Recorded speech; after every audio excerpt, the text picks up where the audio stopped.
face au refus du clan de Kylian Mbappé d'accepter la proposition de médiation avec le PSG, la commission juridique de la LFP devrait renvoyer les deux parties devant les tribunaux pour régler leur litige financier. Ce qui pourrait encore prolonger l'attente, et ce, pour plusieurs années. Mon client souhaite simplement à ce stade que son travail soit payé, comme cela doit être le cas pour tout autre joueur dans sa situation, et pour tout salarié ayant terminé son CDD. On a un salarié en CDD qui va jusqu'au terme de son contrat, à qui l'employeur dit « Tu pars ailleurs, je ne te paie pas pour le travail que tu as réalisé. » Le droit du travail doit s'appliquer.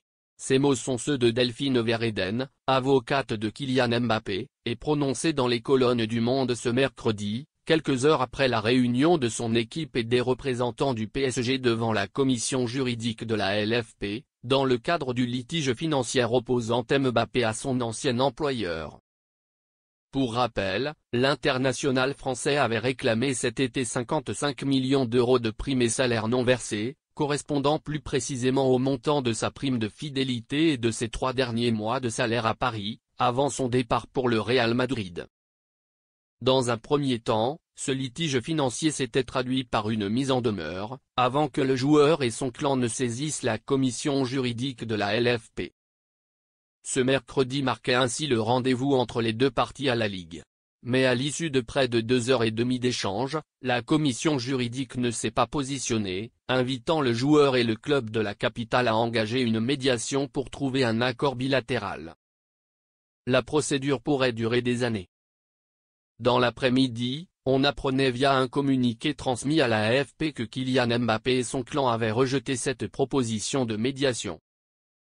Désormais, une décision est attendue de la part de la LFP, et celle-ci devrait être notifiée aux différentes parties ce vendredi, à en croire l'équipe. Mais selon le quotidien sportif, les chances de voir Paris être sommé de payer les 55 millions d'euros à son ancien salarié restent minces, la tendance penchant plutôt vers une résolution du différend devant un tribunal. C'est ainsi vers le Conseil de prud'homme, habilité à régler les litiges de droit du travail, que devraient être renvoyés les deux clans.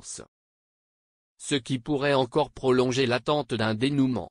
L'équipe précise que les procédures pourraient en effet s'étirer sur plusieurs années.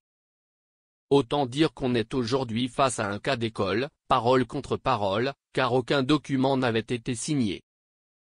D'un côté, Paris continue de soutenir l'idée qu'un accord oral, et donc moral, avait été trouvé avec Kylian Mbappé au sujet de son renoncement à certaines primes, quand Mbappé proteste et assure de son côté que les engagements n'avaient pas été tenus, ce qui rendrait ainsi cet accord obsolète.